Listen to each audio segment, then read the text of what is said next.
Abre ela em Lucas, capítulo 16. Glória a Deus. Lucas, capítulo 16. Glória a Jesus.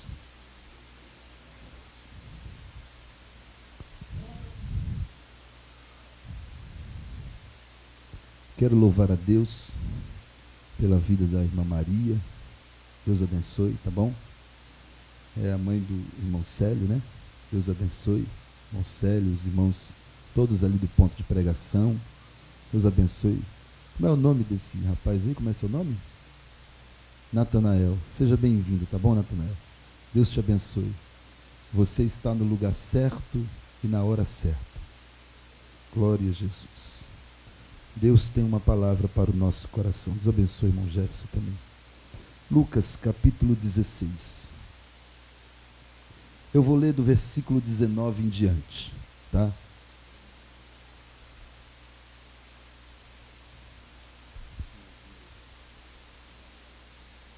Capítulo 16, versículo 19 em diante. O rico e Lázaro. Ora, havia um homem rico e vestia...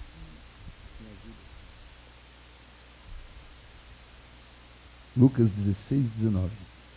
Ora, havia um homem rico e vestia-se de púrpura e de linho finíssimo e vivia todos os dias regalada e esplendidamente. Havia também um certo mendigo chamado Lázaro, que jazia cheio de chagas à porta daquele, e desejava alimentar-se com as migalhas, que caíam da mesa do rico. E os próprios cães vinham lamber-lhe as chagas. E aconteceu que o mendigo morreu e foi levado pelos anjos ao seio de Abraão. E morreu também o rico e foi sepultado. E no inferno ergueu os olhos, estando em tormentos, e viu ao longe Abraão e Lázaro no seu seio. E clamando disse: Pai, Abraão, tem misericórdia de mim, e manda Lázaro que molhe na água a ponta do seu dedo e me refresque a língua, porque estou atormentado nesta chama. Disse, porém, Abraão: Filho, lembra-te de que recebeste os teus bens em tua vida, e Lázaro somente males. E agora este é consolado e tu atormentado. E além disso, está posto um grande abismo entre nós e vós, de sorte que os que quiserem passar daqui para vós não poderiam, nem tampouco os de lá para cá. E disse ele: Rogo-te, pois, ó Pai, que mandes à casa de meu pai, pois tenho 5 irmãos, para que lhes dê testemunho, a fim de que não venham também para esse lugar de tormento. Disse-lhe Abraão: Tem Moisés e os profetas, ouçam-nos. E disse ele: Não, pai Abraão, mas se algum dentre os mortos fosse ter com eles, arrepender-se-iam. Porém Abraão lhe disse: Se não ouvem a Moisés e os profetas, tampouco acreditarão ainda que algum dos mortos ressuscite. Amém? Meus irmãos, é bem verdade que talvez tiveram até algumas pessoas que não gostaram de assistir esse vídeo. Porque, na verdade, as pessoas não gostam de ouvir falar sobre o inferno. Não gostam de falar, não gostam de ouvir, e até quem prega, às vezes não gosta de pregar sobre o inferno. Mas eu quero dizer para os irmãos que o inferno, olhe para mim, por favor, que o inferno, ele existe. Ele é uma realidade. E que o ser humano, após a morte, só existem 2 lugares para onde ele pode ir. Só existem duas direções do ser humano após a morte: ou é para o céu, ou é para o inferno. Tá? Esta parábola que nós lemos aqui, entre tantos outros versículos na Bíblia, fala-nos sobre o inferno. Eu não vou tomar tempo aqui citando versículos na Bíblia que falam sobre o inferno. Tem muitos outros. Mas eu quero falar sobre este texto que nós lemos, que alguns chamam de uma parábola que Jesus contou. Mas também existem outros estudiosos da Bíblia que acreditam, olhe para mim por favor, que acreditam que isto aqui não é apenas uma parábola, e sim uma ocorrência real. Sabe por quê? Porque das 38 parábolas de Jesus na Bíblia, nenhuma outra Jesus deu nome aos personagens.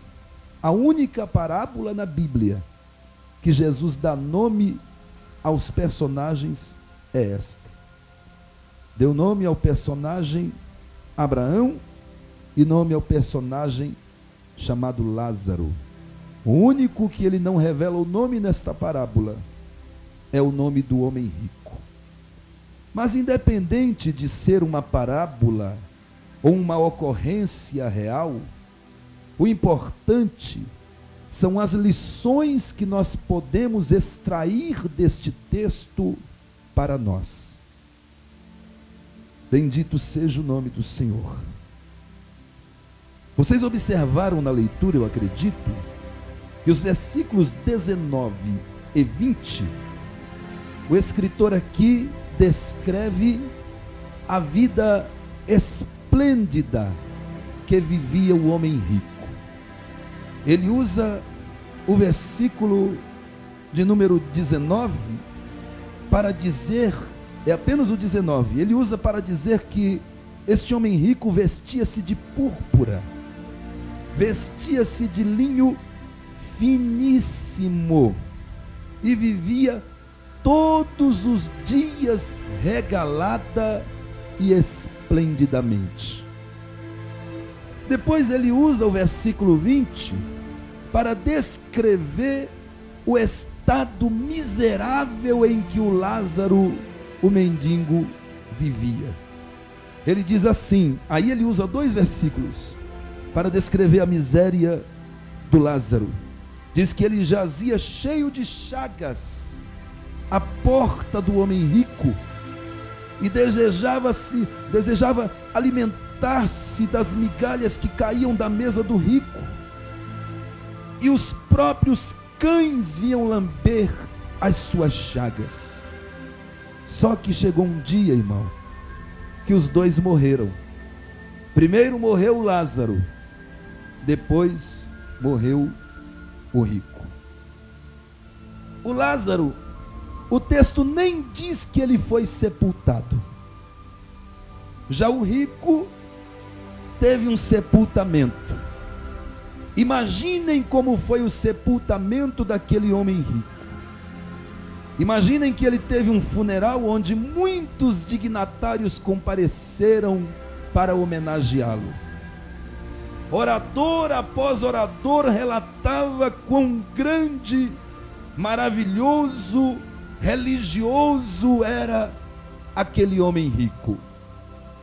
Eu imagino que ele teve um funeral à altura de sua riqueza.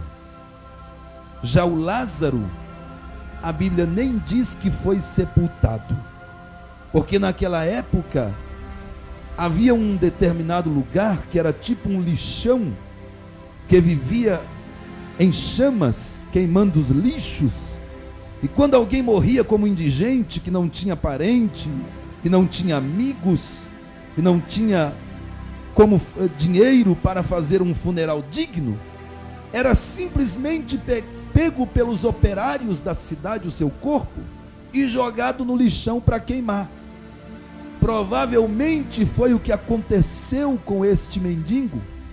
Por isso não descreve aqui o escritor o sepultamento dele. Só que na eternidade, após a morte, as coisas se inverteram totalmente. Porque a Bíblia não diz que o mendigo foi sepultado, mas diz que ele morreu e foi recebido pelos anjos de Deus, que o levaram até o seio de Abraão. Talvez não teve um funeral digno, mas quando morreu, os anjos já estavam esperando para levar Lázaro para o seio de Abraão. Diga comigo, seio de Abraão é a mesma coisa que paraíso. Paraíso, para quem não sabe, é o lugar onde as pessoas que morrem em Cristo, ou seja, que aceitam a Jesus como seu Salvador antes da morte, quando morrem, vão para o paraíso. É um lugar de descanso, onde a pessoa vai aguardar o arrebatamento da igreja. Por isso Paulo escreveu dizendo: os que morreram em Cristo ressuscitarão primeiro e irão ao encontro do Senhor nos ares. Depois nós, os que estivermos vivos, também seremos arrebatados ao encontro do Senhor. Então quem morre em Cristo está no paraíso. Quem morre sem Cristo está no Hades, ou inferno, ou Geena, como queira. Mas a verdade é que a eternidade vai revelar muitas coisas incríveis, como revelou neste texto.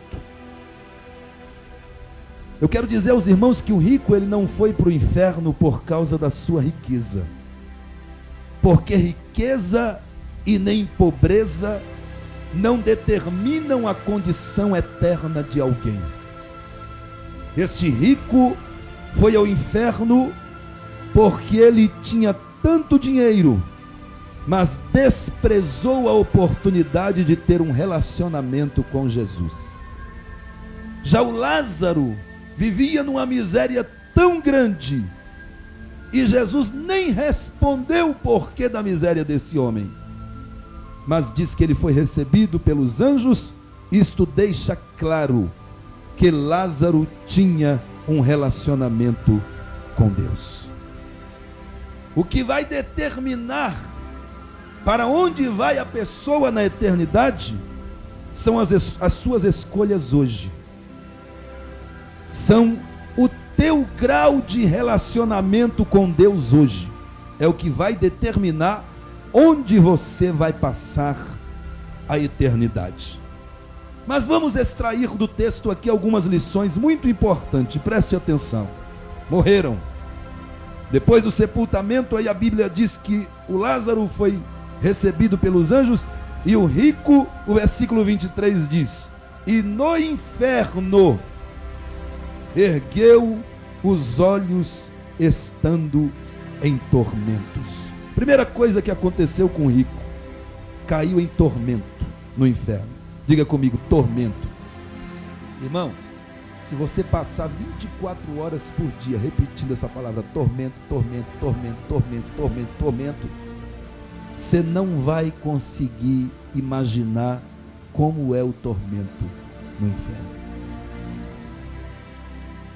É tão terrível que foge à compreensão humana.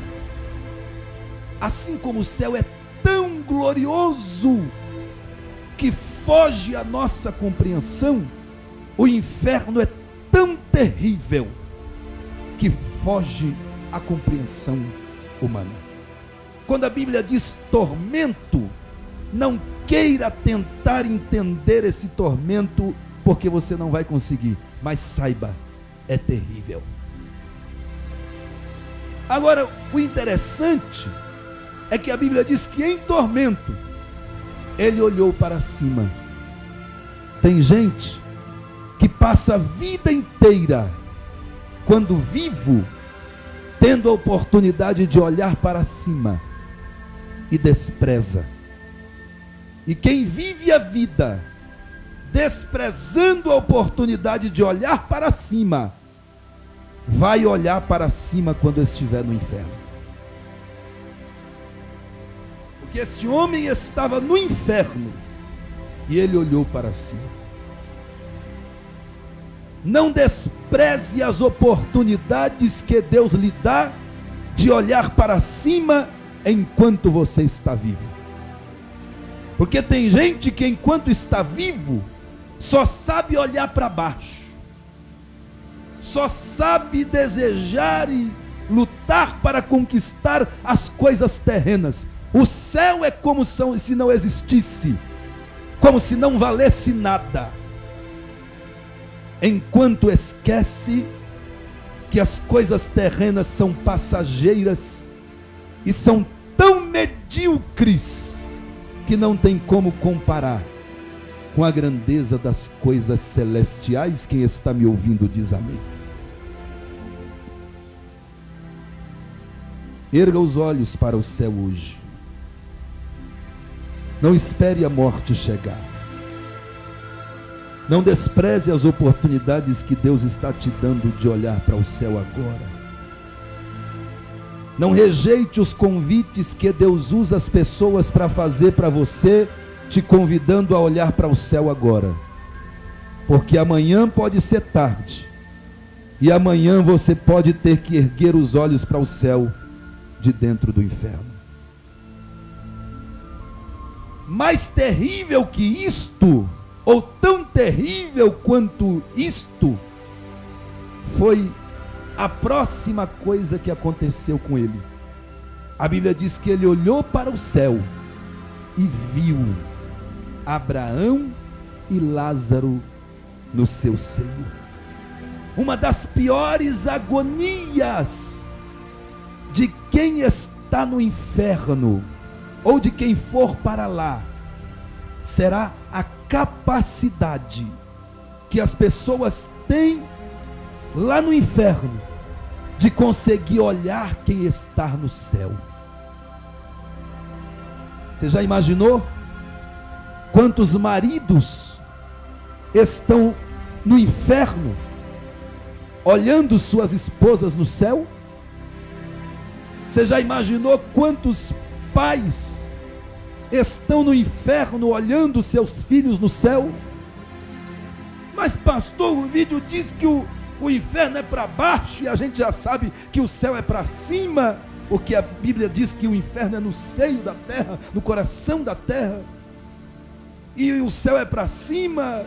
E como é que quem está no inferno consegue ver quem está no céu? Não me pergunte, porque eu não sei. Mas Jesus disse que este homem viu. Esta é uma das piores agonias. Quantos filhos desobedientes estão no inferno vendo seus pais no céu? E ainda diz a Bíblia Sagrada que ele em tormentos viu Abraão e Lázaro no céu e clamando, diga comigo assim, clamando, orando, disse ao pai: Abraão, tem misericórdia de mim. Você sabia que no inferno tem oração? E diga-se de passagem, mais oração do que aqui na terra? Não existe nenhum outro lugar onde as pessoas oram tanto como no inferno. No céu ninguém precisa orar. Aqui na terra uns oram, outros não oram. Uns oram mais, outros oram menos, mas oram e Deus responde. No inferno tem mais oração do que aqui na terra. A diferença é que quem está lá não recebe resposta. E resposta aqui eu digo solução. Não teve jeito. Não adiantou pedir misericórdia. E no inferno as pessoas pedem misericórdia incessantemente. Pai Abraão, tem misericórdia de mim. Olha só como é grande o tormento desse homem. Manda que Lázaro molhe na água a ponta do seu dedo. Diga comigo, ele não pediu um balde de água. Não pediu uma caixa d'água. Olha o que ele pediu, irmão. Diga a Lázaro que molhe na água a ponta do seu dedo e me refresque a língua, porque eu estou atormentado nesta chama. Irmão, ele não pediu um banho de água, não. O tormento era tão grande que ele acreditou que um dedo molhado na água e sendo encostado na língua dele era o suficiente para refrescar pelo menos um pouco aquele tormento que ele estava sentindo. E aí outra lição que nós aprendemos aqui. Disse, porém, Abraão: filho, lembra-te que recebeste teus bens na tua vida. Quero dizer para vocês que todas as pessoas que estão no inferno conservam, como disse o vídeo, as lembranças de como foi sua vida aqui na terra. Todas as pessoas que estão no inferno, quem está lá, lembra o dia que ouviu o evangelho e desprezou. Quem está lá, lembra o dia que alguém ofereceu um folheto da palavra de Deus e virou as costas e zombou e desprezou. Quem está lá, lembra de tudo. Porque quando a pessoa vai ao inferno, ela leva consigo as lembranças. Lembra-te que recebeste os teus bens em tua vida e Lázaro somente males. Agora és consolado, Lázaro é consolado e tu atormentado. Mas não era por causa do dinheiro. E o outro não foi consolado por causa da pobreza. É por causa do relacionamento com Deus. E além do mais, homem rico, está posto um abismo entre nós e vós, de maneira que quem está lá não pode passar para cá, e quem está aqui não pode passar para lá. E aí, irmão, agora eu cheguei onde eu queria chegar. Aí ele disse assim: Senhor, lembra-te dos meus irmãos, avisa os meus irmãos, permita que Lázaro vá lá, porque eu tenho 5 irmãos. A história diz que eram 5 homens ricos igual ele. Ele fazia parte de um grupo de pessoas que hoje a gente chama de empresários, que dominam a sociedade. Este homem fazia parte de um grupo desse. Era uma família muito rica. Ele tinha 5 irmãos que viviam igualzinho ele. E ele disse: deixe que Lázaro vá lá avisar os seus irmãos. Irmãos, sabe o que eu aprendo aqui? Que de repente, lá no inferno, esse homem resolveu se tornar um ganhador de alma. Lá no inferno, ele quis despertar em si mesmo um espírito missionário. Lá no inferno, ele passou a ter preocupação pelas pessoas perdidas. Tem gente que vive a vida inteira e não evangeliza ninguém, não desenvolve um espírito missionário, não prega para ninguém, não convida ninguém a vir à igreja, não se preocupa com os perdidos. E esse homem, lá no inferno, estava querendo que a família fosse evangelizada aqui. O cerne da mensagem de Deus para nós esta noite é este: não espere morrer para virar ganhador de alma. Seja ganhador de alma enquanto você está vivo. Não espere morrer para desenvolver um espírito missionário em você. Faça isso agora. Faça isso a partir de hoje. Não espere morrer para se preocupar com as almas perdidas. Faça isso agora. Faça isto hoje.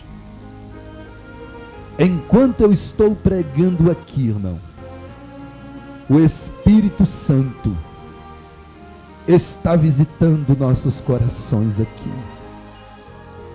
E Deus esta noite está nos dizendo assim: o meu desejo é despertar em cada um que aqui está um espírito missionário e fazer de você um ganhador de almas. Meu Deus, eu não sei pregar direito, eu tenho pouco tempo na igreja, não sei falar direito. Não tem problema. Quem lhe capacita é o Espírito Santo de Deus. Um dia Deus chamou um homem chamado Jeremias e disse: olha, tu vai profetizar e eu vou te usar. Ele disse: Senhor, eu sou como uma criança e não sei falar. E o Senhor disse: não diga que tu és uma criança, porque onde eu te mandar tu irás, e o que eu te mandar falar tu falarás. Mas Senhor, como isso vai acontecer? Eu toco na tua boca e coloco as minhas palavras na tua boca.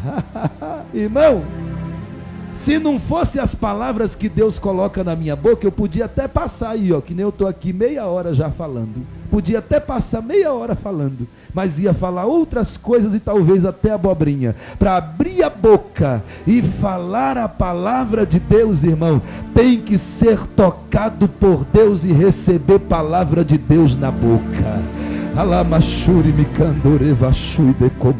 E eu quero dizer uma coisa para vocês: esta é a fonte que Jesus disse à mulher samaritana que jorraria de todo aquele que bebesse da fonte da água da vida. Você se lembra? Você se lembra disso? Você se lembra que um dia Jesus chegou para a mulher samaritana? E eu costumo dizer que foi o maior sermão que Jesus pregou na face da terra. Não foi para uma multidão, foi para uma mulher samaritana à beira de um poço, chamado Poço de Jacó. Jesus chegou para ela, aleluia, e disse assim: eu tenho sede, dá-me de beber. Ela olhou e disse: mas como tu, sendo judeu, pede água a uma mulher samaritana? Tu não sabe que os judeus não se comunicam com o samaritano? Jesus olhou para ela e disse assim: ah, se tu soubesse quem é que lhe pede de beber, tu é que pediria e eu te daria água viva. Ai, Senhor, ela pensou que Jesus estava falando daquela água que sacia a nossa sede do corpo físico. Mas Senhor, o poço é fundo, tu não tens corda, e onde é que tu vais arrumar água viva para mim tomar? Jesus disse para ela: minha filha, não estou falando dessa água, porque aquele que beber dessa água, ele vai voltar a ter sede, mas aquele que beber da água que eu lhe der, este nunca mais terá sede, e se fará nele uma fonte que jorra para a vida eterna. Irmão, eu sei que tem gente aqui que não está entendendo nada, mas sabe o que é isso aqui, ó? Falando, é fonte jorrando para a vida eterna, é fonte jorrando, aleluia. É por isso, irmão, que tem muita muita gente que não entende crente. Esses crentes parece que é doido, e ora no ônibus, ora em casa, canta na igreja, canta no ônibus, trabalha e de repente para o trabalho e vai lá no banheiro orar, vai cantar. E o povo não entende nada e diz: é doido nada, meu filho, é fonte que está jorrando e não para, é fonte que está jorrando e não para. Levante a tua mão, levante a tua mão. Deus vai fazer jorrar esta fonte em você também. Deixa eu ver se alguém já está dando glória a Deus. Deixa eu ver se alguém já está dando um aleluia. Porque se você estiver dando glória a Deus, é porque já tem fonte jorrando em você também. Aleluia! Deus vai lhe usar na terra.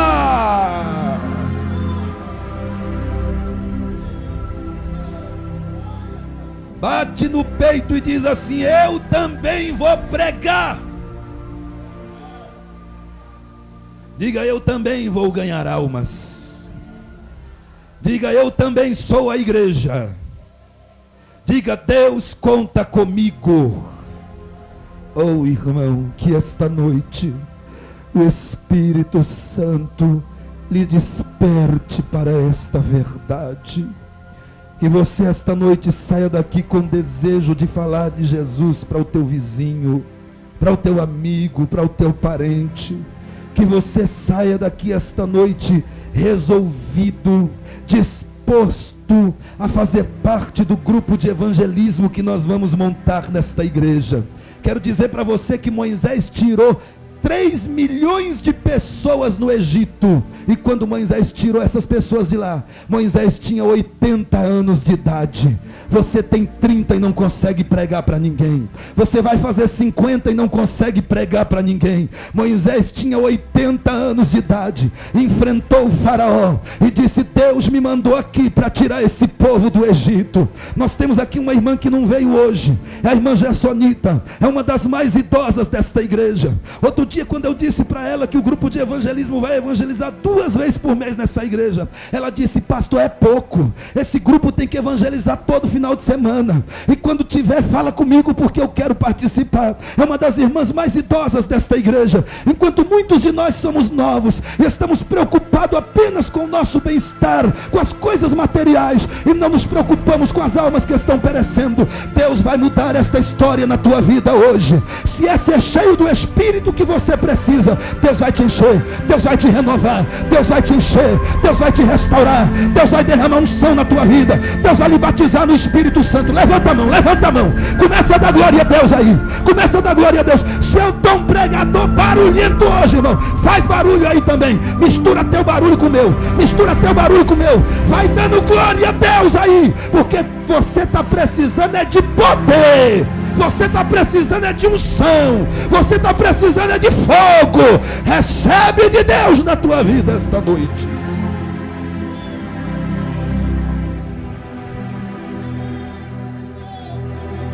Irmão, quando você vê crente com muita desculpa: pastor, não dá, eu não vou, não posso, é porque está faltando poder na tua vida, está faltando fogo, está faltando unção, está faltando renovo. Mas Deus tem renovo para a tua vida aqui essa noite.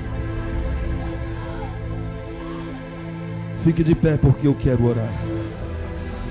Elebacama seri me canto revia shude comanaravas.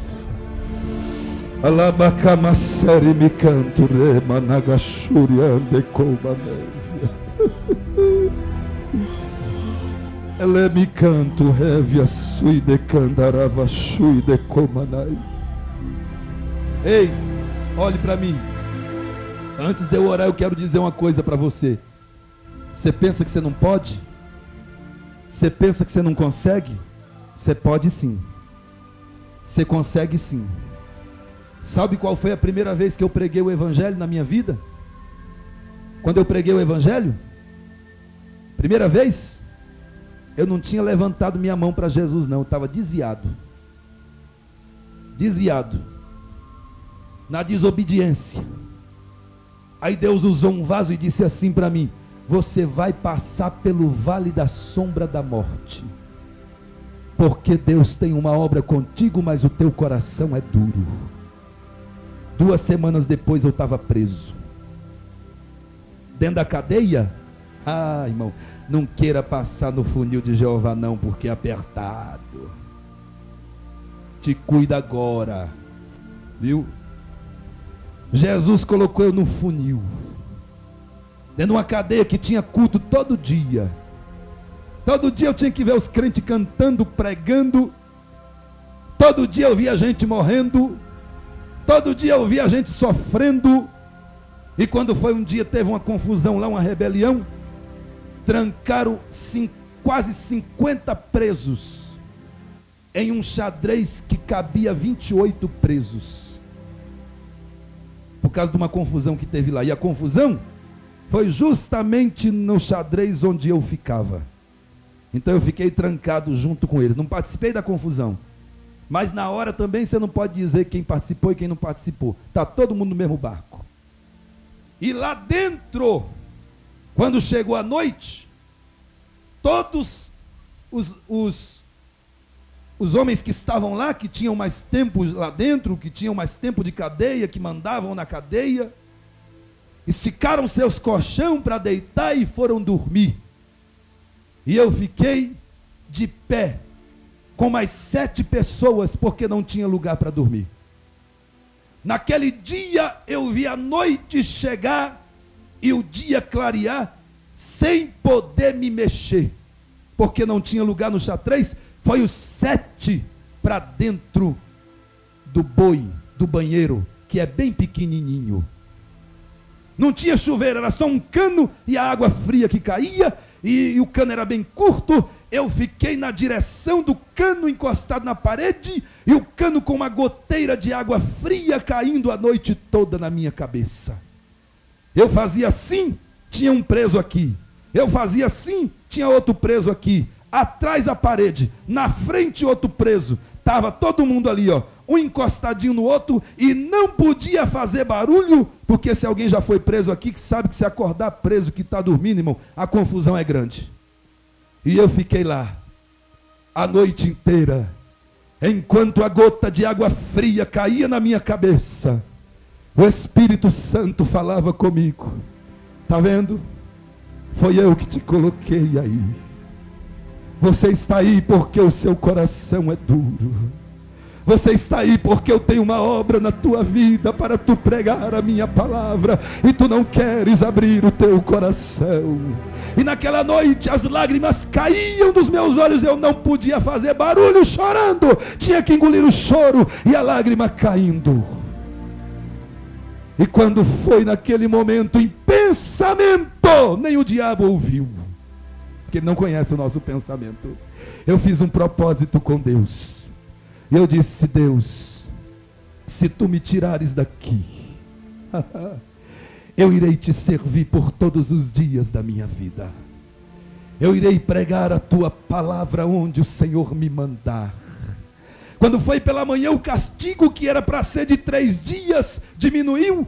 Abriram a cela, e quando eu abri a cela, a primeira coisa que eu foi pegar uma bíbliazinha pequena que a minha mãe tinha levado para mim. E quando eu preguei a Bíblia, Deus falou comigo pela primeira vez e disse assim: abre a tua boca e prega a minha palavra aqui dentro.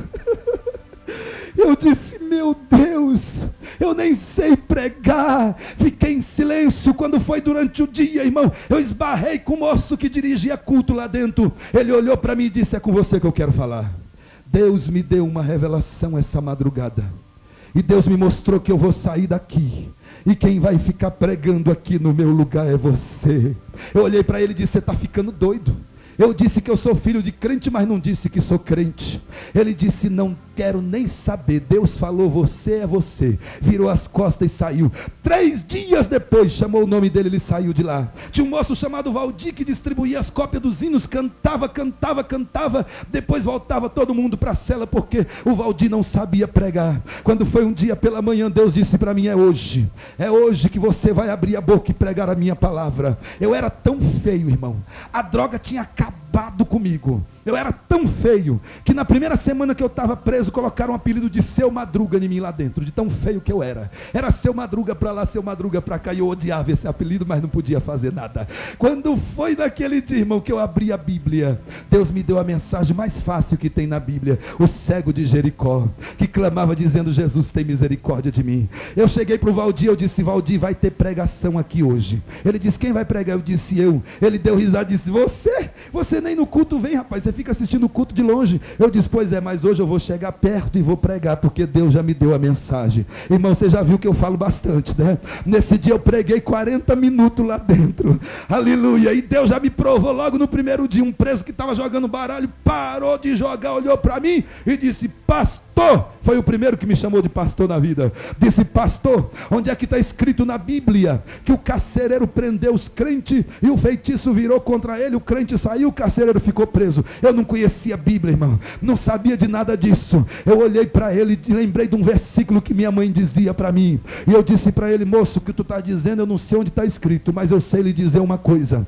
a Bíblia diz que a porta que Deus fecha ninguém abre, e a porta que Deus abre ninguém fecha. Você pode ter dinheiro para pagar os melhores advogados, mas se Deus fechar a porta para você, ninguém vai tirar você daqui. Mas se Deus abrir a porta para você, você pode nem ter dinheiro para pagar advogado, mas Deus põe você lá fora, porque Deus é fiel. Aleluia, irmão.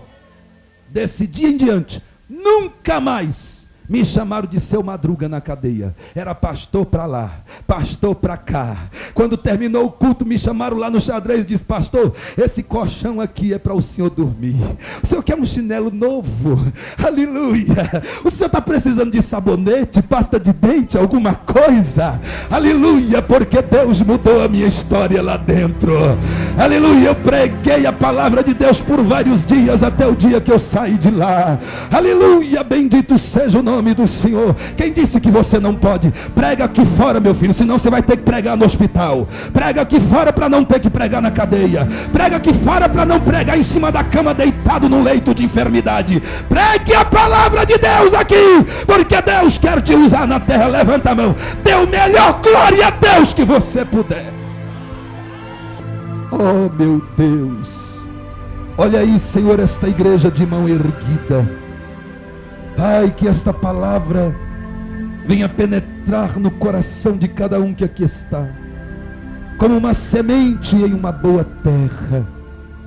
E este crente hoje se dispunha, Pai, a fazer a Tua obra, a pregar a Tua palavra, a evangelizar, a convidar as pessoas a virem à igreja. Jesus, capacita cada um que aqui está. Usa com poder, usa com unção, e dá-lhes graça, dá-lhes graça, dai-nos graça para fazer a Tua obra na terra. Pai, aquele que tem desejo, entregue o dom da palavra. Usa esses homens que aqui estão, Pai, essas mulheres que aqui estão, para pregar a Tua palavra. Usa, Senhor, os Teus vasos, e dá vitória à Tua igreja. Nós Te louvamos, Senhor, e Te agradecemos por esta palavra, em nome de Jesus.